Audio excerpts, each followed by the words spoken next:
Success looks like a lot of different things. Winning awards, going for a run, eating well, falling in love, staying in love, money, mastering an instrument, writing a song. And I wonder,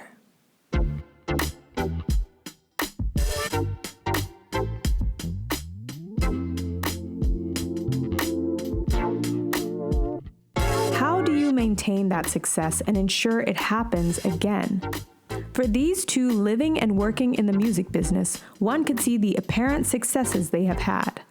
Colin Carbonera, an award-winning Juno-nominated songwriter and producer based in Calgary, a man whose work speaks to the deep tragedies and beauties of the human condition. Selci, a femme artist, ethereal and eclectic in sound.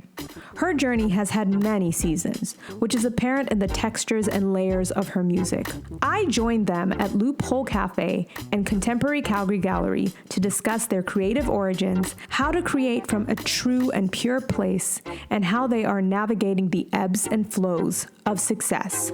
How are you, mind, body, heart, in this moment? How are you feeling?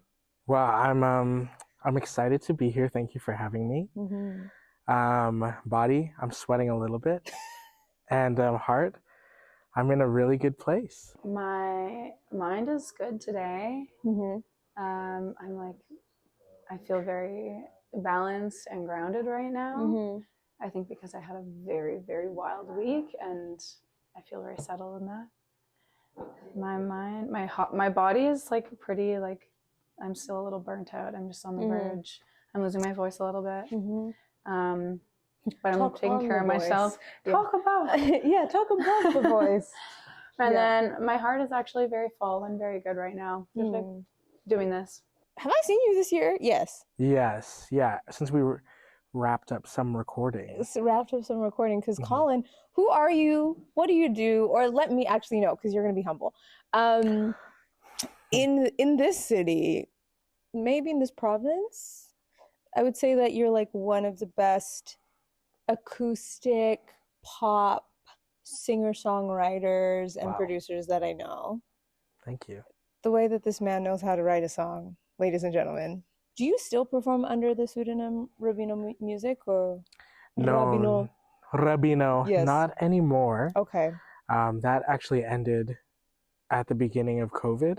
One of the reasons why I picked you, one, I've already said, right? You're one of the coolest girls on the playground. And two, I love, in the ways that I keep on finding out too, a lot of things that we have in common. One of them being, you know, that you two are a music school babe. Classical music school. Classical music school babe.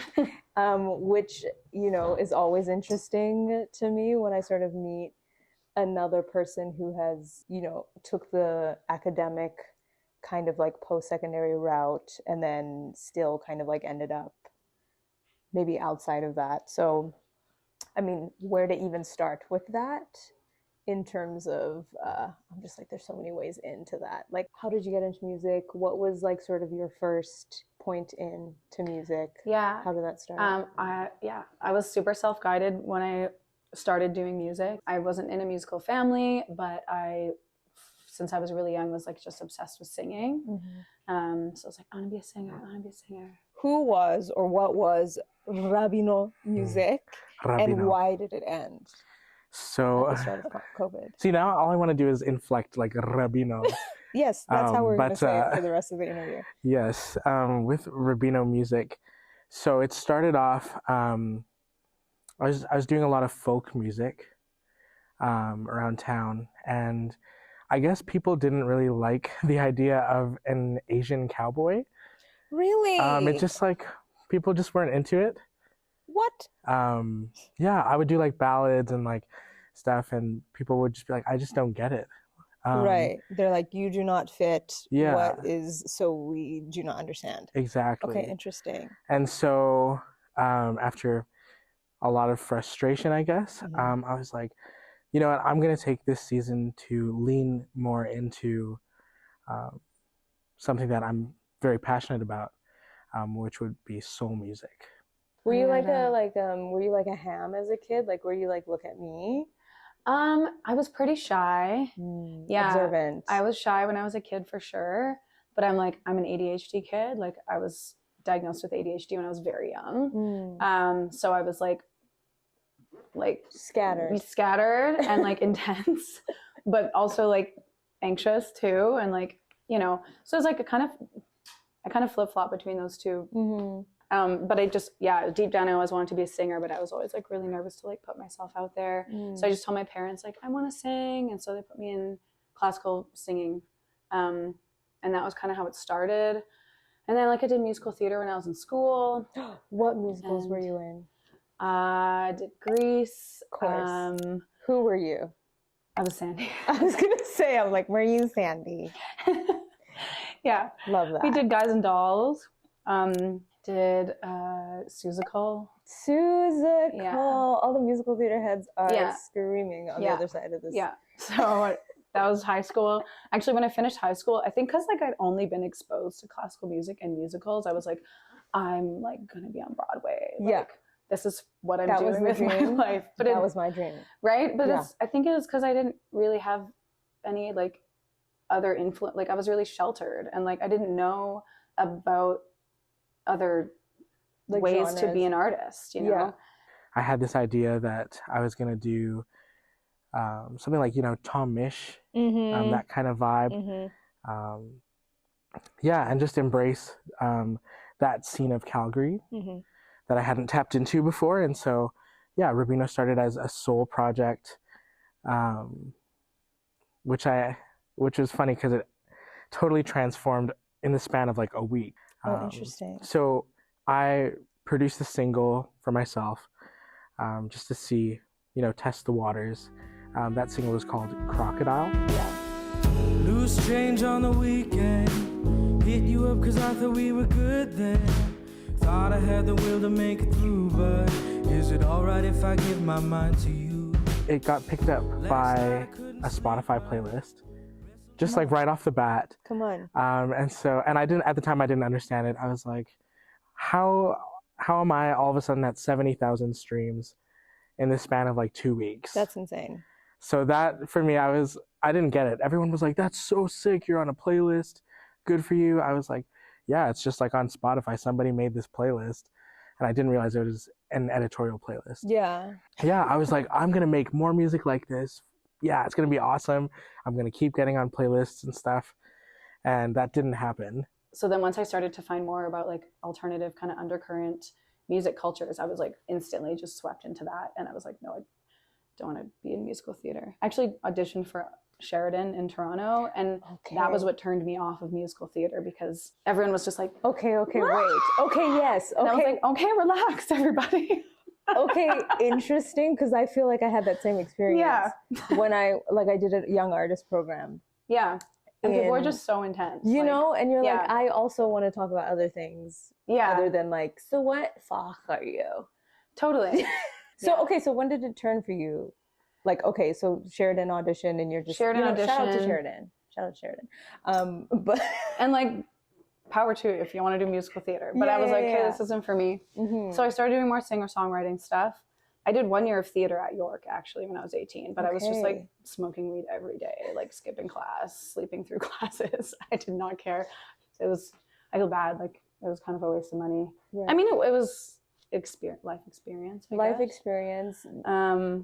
Reinforce the fact that you don't want to do musical theater. Yeah, and like instead of practicing my monologues, I was like learning covers on the guitar. So I was like, okay. Isn't it interesting that thing of, right, like when intentions are pure and sort of specific, but not necessarily for a result, and then like there's this beautiful thing that happens, and trying to recreate that is never the result that the initial thing is. Exactly. Just like when we were recording Not That Deep. And we did Falling Roses. The sound that we captured in that moment, especially when we did the live drums the second time, was like you said, lightning in a bottle. Totally. Yeah, why is it that like we as like humans, it's like the moment we grasp onto any sort of like path to like getting viral or like path to like being known, it's like, ooh, I just like want more of that. Yeah. And I'm gonna do the same thing again. the magic really is in the process of the specificity or clarity that you have, or wonder, or whatever it is that you're doing the first time. So to, like whatever time after that, if you have in mind a result, like it's like, is the process as beautiful or as like pure and true? And I don't know. These are questions I'm wondering about.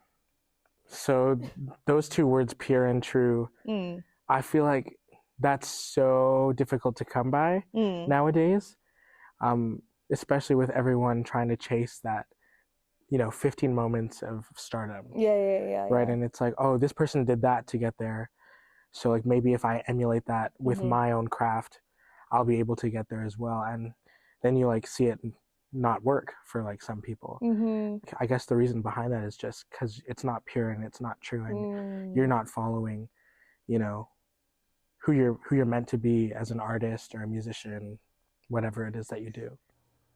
What has been some of the things that have been helpful for you in deciphering alignment? You know what I mean? Because it's like, as artists, everything is so ambiguous. There's never a sort of roadmap. Of there's like never how like to a do decided things. path. I did a solid stretch of psychotherapy, so that helped me a lot. You've heard it here first, kids. So psychotherapy. That changed my life. Actually, I was I was just having a lot of like cyclical struggles that were coming back a lot, and I was on medication. I was like sometimes in and out of the hospital.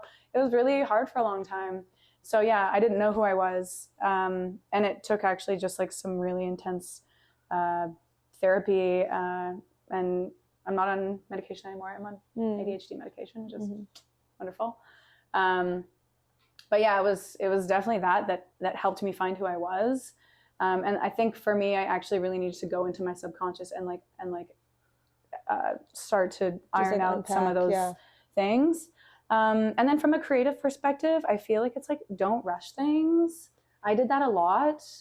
And that made me feel really empty. And it made me feel like it filled me with regret a lot of the times, because I was just rushing things. And I think give it time. Like for me, I was just moving a million miles an hour my entire life. And it took me being just like stopping and like thinking for a second, what do I want to do?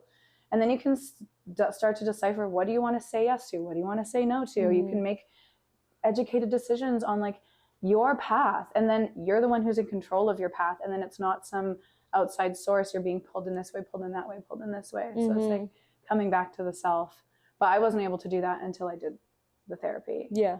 Okay, so wheeling that back to Rabino music. So you have a moment of sort of like stardom with Crocodile, which is a banger. And then what happened? Yeah. So wait, can I stop? What is that? Because did you release under Rabino? Is it Losing It in My Room? Yes, yeah. Yo. Now we're losing it in your room. Now we're losing it in your room. Falling. I don't have the time. The way that I've rinsed that song, I just wanted to, fangirl for a moment. I'm like, that song is an earworm. Oh, thank you. It's an earworm. Thank you. Yes. Yeah. That was a weird process. That actually, I'll get into that. Okay. I guess. Yes. Crocodile. Yes, Crocodile. So I ended up working with one of my friends who's a drummer, and I really thought that we'd be able to do the soul thing and make it work. But the thing is, he wasn't just like naturally a soul R&B drummer. His feel was alternative pop, Wildlife, the band Camino, Laney, that kind of vibe. And so when we'd come into the studio together, he'd bring these like amazing pop vibes. Right. And every time we tried to do the soul thing, it just like wouldn't work. And I was like, no, we need to do this, because that's what got me these streams in the first place. And every time that happened, we would just like clash, and it just like wouldn't turn out the way we wanted it to. And so at that point, I was like, I get it. I'm still like fresh into this game. if I just like change things and just like move in a different direction, maybe it'll work. So I decided to embrace that side, the pop side. And then thus Rubino took a massive dynamic shift. Yeah. And we were making pop music. Was that journey easy to sort of like, was assuming the identity of pop music something that you're like, yeah, this makes sense? Or did you still struggle with being like, at the end of the day, I am an Asian cowboy? I don't know, you know? I guess for me, it was a lot more comforting to embrace pop music because I saw a lot more people who looked like me who were making it. And so I was like, well, there is this community here. And also like when it came to like performing live, there were a lot more people that looked like me, that were people of color, that were people from backgrounds, from like immigrant backgrounds, and not just like, you know, a typical like white cowboy singing country songs, right? And so for me, that was really, I guess, confirming. There's something in that though, because to my ears too, there's this thing of like, well, that's also your edge, being an Asian cowboy. Right. It is hard. I love that we keep on using this language. But I mean, I understand the discomfort, obviously, in like being a pioneer or an innovator, right? Like in that space, like I can imagine like to sort of play gigs in a way where you're like, this is true and pure. Yeah. This is a true and pure part of me, but not sort of feeling accepted in that space. I would imagine would get to anyone, right? Some people would have to jump through one hoop or like no hoops, just like take a ladder straight to the top. For me to get to that spot, it was like, yeah, snakes and ladders. Snakes and ladders. And like, you know, one day people would be like, oh man, like that's like so cool that you're doing folk music. And then the same person another week later would be like, yeah, I just don't see it. Like, I just don't think that's very brandable. I don't think that's fair. Like we can like make that happen. Interesting. And okay, so that brings me sort of to like my question about, you know, one thing that we're like exploring, like in sort of the overarching theme of this series is just this notion of like the center and what that means. If you think about a circle, and the center of the circle being where all the power, privilege, influence is margins, where you get the term marginalized, right? Totally. Where less power, less privilege, less influences. Looking obviously at Alberta in the context of Canada or the Western world, Calgary, the city, in the context of like world cities or whatever, you wouldn't necessarily call it the center of like creativity. Specifically when I think about like, where does we live, the fact that, you know, you were born in Winnipeg or you grew up in Winnipeg, right? Like when you sort of think about the prairies, you know, so Manitoba, Saskatchewan, Alberta, and kind of how we exist and maybe what we're known for in regards to like the global scale or like the national scale of like, where's the center of creativity? No one's going to say Manitoba or, you know, Saskatchewan or Alberta. And yet here are these incredible artists that exist like you.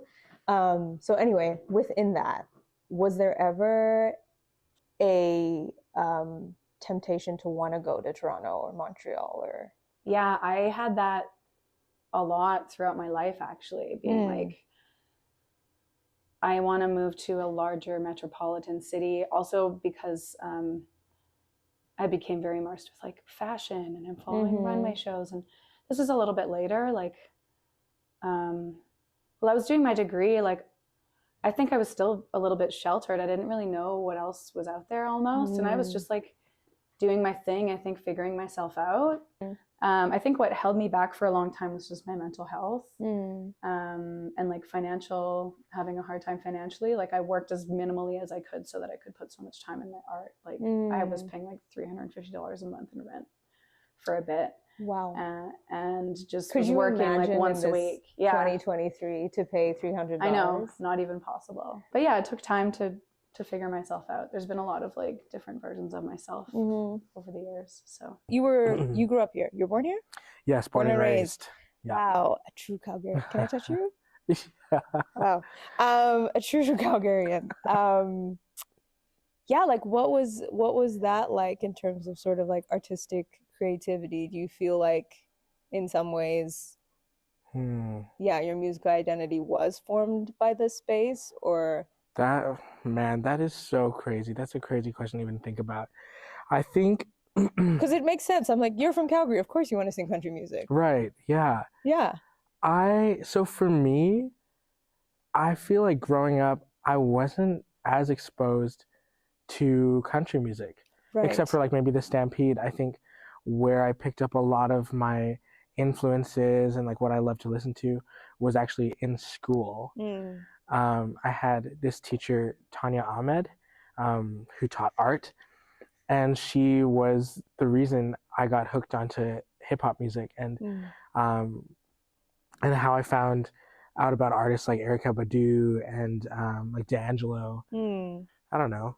You could be like in the middle of nowhere and still be inspired to write amazing music that can, nowadays with Spotify, can reach anyone.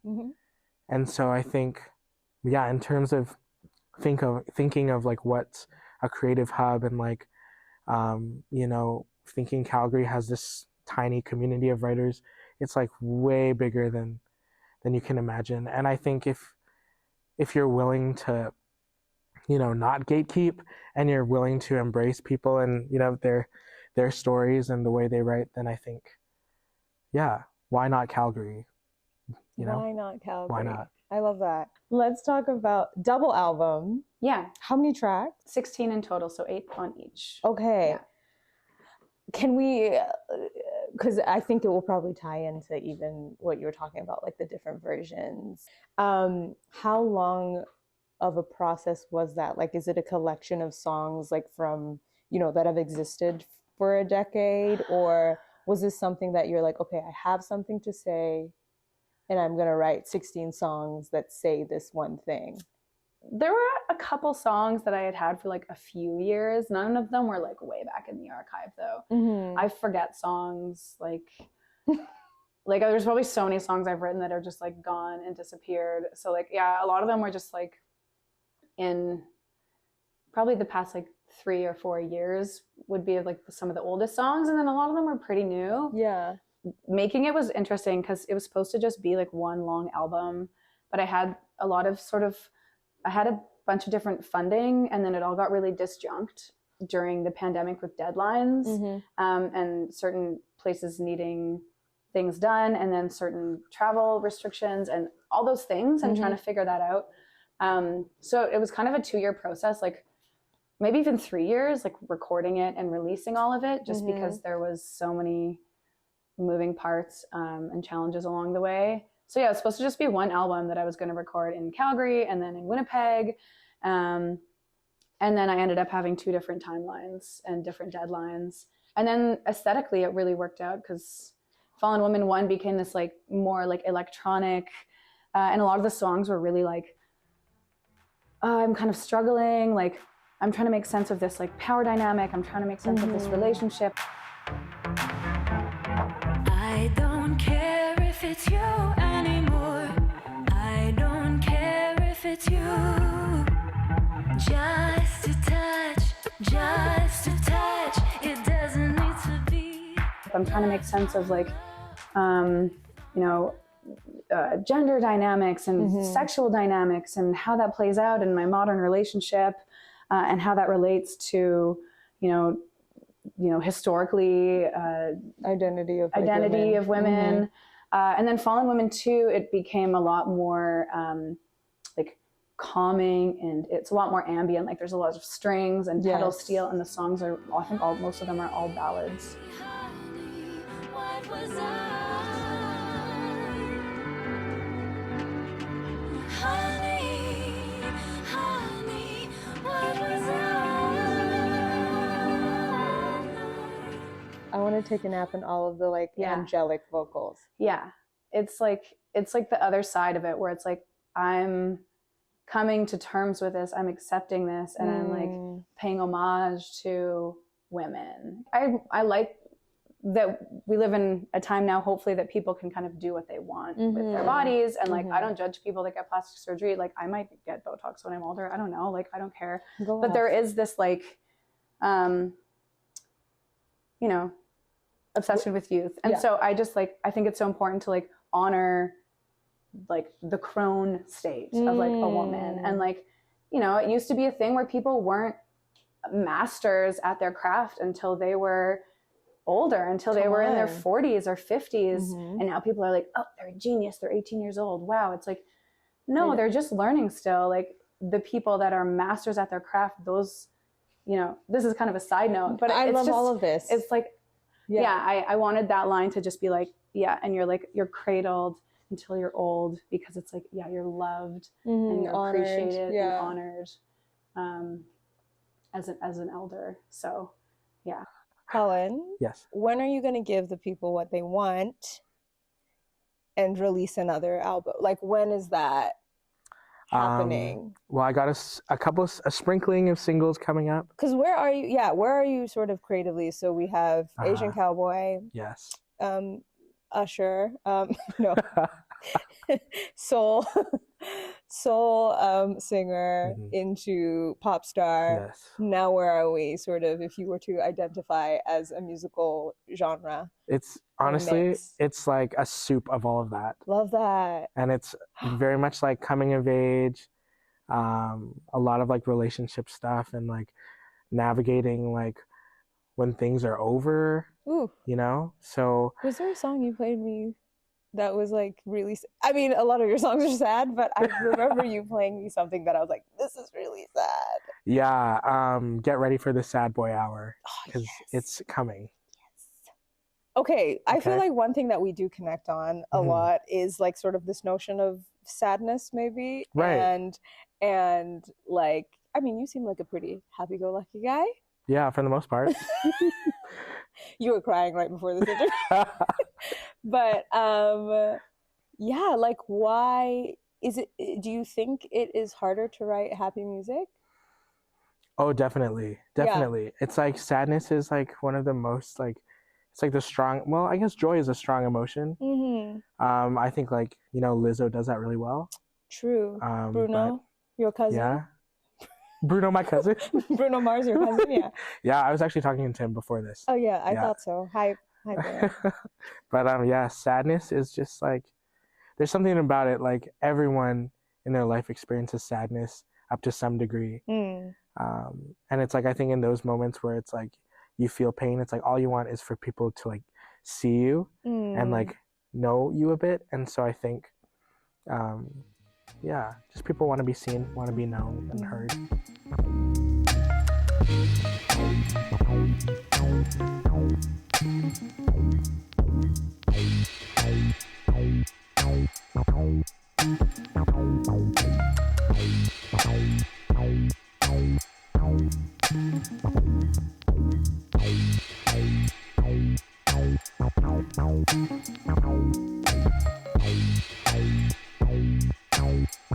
What constitutes as good art for you? Actually, that's a good question. For me personally, it's just kind of in how it like moves me. What does that look like? Well, let's say for music. Yeah. I do live sound, so I see hundreds of bands. I see so much music. And like a lot of it's really like good, or I see people who are like can shred or like are really amazing at their instrument. But usually it's actually just like a feeling that I get when I'm seeing something that like affects me in a certain way. It's like, it's an emotional experience where I'm like, I get like chills and I can't look away and I'm like absorbing it. And I'm like, wow, this is like truly something special. Yeah. And I feel like they're touching on something. It's like you're communicating with a connective thread, like this like sense of knowing or something, or like this like higher power.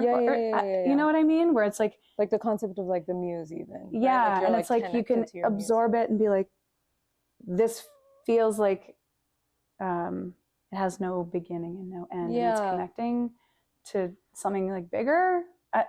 I'm here for the abstract. Yeah, I love that. So like, and like it feels like anyone could experience it and connect with it. Yeah.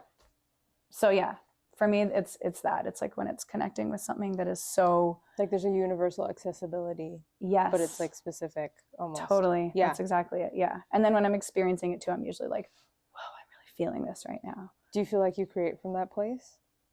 I aspire to. Yeah. I mean, I know that's such a like, what a question. And you're like, yes. Of course I do. No. Of course I do. But no, I mean, definitely. I feel like that's the goal. Yeah. That's what I'd hope for. And it comes from an emotional place. Yes. Other than sadness, what are some things that inspire you? Probably family. Oh, because you have the cutest kids ever in life. Yeah, but it's strange because I have this like weird. Yes, they are the cutest. Oh, you're like, I hate them. I have this like weird desire to like protect them from like the world. Oh, it's very great of you. Like I don't want to like post them on socials or like anything like that. But yeah, family's big. Also like spirituality. That's a huge one for me. Is it scary to write about those things? Or do you feel... Do you know what I mean? Like, how is... Yeah. That's such a big question. I think when it comes to writing about that stuff, I think it's more like fear of man and like how like people will perceive that from like different communities. And it's like, you know, like say you write something about your experience with like organized religion or something, and all of a sudden people are like, oh, you're slamming it. It's like, no, I'm just like offering a different perspective. Yeah. That is how I will speak for the people in saying that is how I feel when I watch you sing. Thank you. No, truly. I remember the first time, I think the first time we met, we were at the Jack. Yeah, for that dinner. It was for that dinner thing. Yeah, and I think you were singing Fallen Woman. Did I sing that? You might have sang, you sang 3 songs. I remember that. I remember I did an Enya cover. Yeah. And I think I did Ghost. Maybe I did Fallen Woman too. It was Ghost. Yeah. It was Ghost. Yeah. And I was just like, this person has descended from the heavens. Oh, so yeah. nice. No, absolutely captivating. Like that thing that you said about like the where's the beginning, where's the end is very much like I'm like, where is she pulling from? So, you know, congratulations. So rapid fire. This is totally freestyle. Okay. Biggie or Tupac? Tupac. Wow. Jill Scott? Oh. Are you familiar? Yes. Erykah Badu. Erica. Jasmine Sullivan. I literally can't think of another person actually. Jasmine Sullivan or Jasmine Sullivan? It's gonna be Jasmine Sullivan for me. Incredible. Or I should say, like, do you remember the song like "Bust Your Windows"? I bust the windows. Oh yeah. So that Jasmine Sullivan, or like the new Jasmine Sullivan that everybody is sort of. Yo, I'm feeling. Didn't she do? Wasn't she on the soundtrack for Tick Tick Tick Tick Boom? Is that what it's called? I think she do was. that? I think she did like that cover. One of the songs. That version. That's what I'm going for. Okay, work. So current Jasmine Sullivan. Yes. 1975. Oh, impossible. Or Paramore. Oh, hey, that's crazy. I know. I'm gonna say. I gotta say. Yo, I don't know. Paramore. I'm gonna say Paramore. Really? But only, yeah, I'm gonna say Paramore. No, truly, because Hayley Williams, a goddess. Yes. That voice. Mm-hmm. And is she problematic? I don't think so. She's not. She's amazing. Wow, we love that. Okay, so last 2. That's my rapid fire. Okay. No, I feel like I have another one. No, this is terrible. I'm gonna ask it anyway. Wyatt C. Lewis or Blessing? Oh. Don't do it. You know what? Blessing is actually featuring on a song on one of Wyatt's songs. So we'll do that. Give us the album. Wyatt. Yeah, Wyatt, give us the album. Wyatt. This has just been me direct to camera being like, give us music. Musicians, we don't care. You also give us music. I got you. What are you creatively giving yourself permission to do in this season of your life? I've been trying to do more writing, work on new music, do a lot more visuals for my music. I've been kind of on the side doing some directing for other people's music videos. Yeah, just writing and trying to develop my craft as a director more, and just mainly that right now. Making time for it too. I'm filling my time a lot with like these jobs that I love, but they're kind of my pay my bill jobs. And so I'm trying to just carve out more time to just be creative. I mean, sound engineering is a pretty good gig as like a paying the bills job. Yeah, totally. Yeah. It is. It's pretty badass. But if your whole life starts to get taken up by your practical work, but at your core you're an artist, then you might not ever be happy. Yeah. You need to like make sure there's enough time. And it's hard to create if you don't have the time and the space to do so. Fully. Yeah. Everything you said about like taking your time, right? Yeah. What am I creatively giving myself permission to do creatively? Yeah. Are you allowed to swear on this? Of course. Okay. My one swear, I would say, is just to fuck it up. Okay. And it's just like, don't be so worried about like what's selling now, what's commercial, and just like make art that's like really true to yourself. Because I think I went through a season where I was like, I'm only gonna make top 40 bangers. Which you're really good at writing. You're really good at writing those, though. Unfortunately, none of them have made it to the top 40. You know what? Baby steps. Baby steps, exactly. Yeah. Yeah, mess it up. And like, yeah, just don't be afraid to like get messy during the process and stop listening to what everyone's saying on TikTok. You know? I love that. Colin Rabino Carbonera. Wow. Is that how your people say it, or how do you just say it? Carbonera? Oh, Carbonera is good. Okay, great, amazing. Colin Carbonera. Carbonera. Where am I? Am I gonna get canceled? What episode is this? Okay. Well, we will see. If I just like take, you know those posts that are like, I'm taking a break, like on social media because you. Okay. Anyway, Colin. Yes. What would you tell your 15-year-old self? Whoa. I would tell her that everything is okay and just trust the journey, and you're going to end up exactly where you want to be, and to love yourself. Don't be so serious. Don't be so serious, baby boy. Eat some more food. Oh. You know? I love that's gonna. Why does that make me emotional? Isn't that like, it's like a cultural thing, right? It's like, you're like showing people that you care by telling them to eat. I would tell her that she's beautiful. I would tell her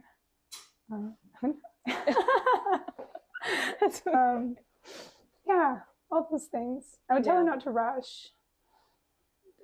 Just go for what she wants to do. Yeah. I don't know, I'm crying. It's so beautiful. So I was gonna say, we need to do the selfie. Thanks for having me. Sharing. Yeah. Amazing. Colin, you're the best. Thank you for being on. Thank you for having me. Of course. We should hug. We should hug. For real. Thank you, RuPaul. It's good. Okay. Do we have a cleaner? I'm fine. You're fine. Thank you. That just hit. That question, that was beautiful. Yeah, that question hit. I think sorry, everyone. Thanks for waiting. Okay, Onward sign hug. Love. Okay. Yay. That's so wow.